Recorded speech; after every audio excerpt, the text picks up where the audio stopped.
फडणवीसांनी राज्यातील ओबीसींची फसवणूक केली। पोलीस भरतीत ओबीसींसाठी एकही जागा नाही। भंडारा गोंदियामध्ये पोलीस भरतीतील प्रकार समोर आलेला आहे। पोलीस भरतीवरून नाना पटोलेंनी हा मोठा दावा केलाय। ओबीसींची फसवणूक करण्यात आली असा मोठा दावा नाना पटोलेंनी केलाय। पोलीस भरतीवरून नाना पटोले सरकार विरोधात आक्रमक झालेले आहेत। फडणवीसांनी राज्यातील ओबीसींची फसवणूक केली असा आरोप नाना पटोलेंनी केलाय।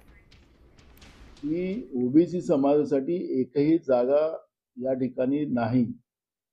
याच्यामध्ये एसीबीसीच्या नावाने याच्यामध्ये ह्या सगळ्या जागा भरल्या जाणार आहेत। ओबीसी समाजाला एसीबीसी मध्ये कुठेही स्थान नाही। आणि जे वारंवार फडणवीस सरकार सांगते की आम्ही ओबीसीच्या पाठीशी आहोत, तर ओबीसीच्या मुला-मुलींच्या नोकऱ्यांतले अधिकार, शिक्षणातले अधिकार कसे हिसकावून घेतले जात आहे याचं हे सर्वात मोठं उदाहरण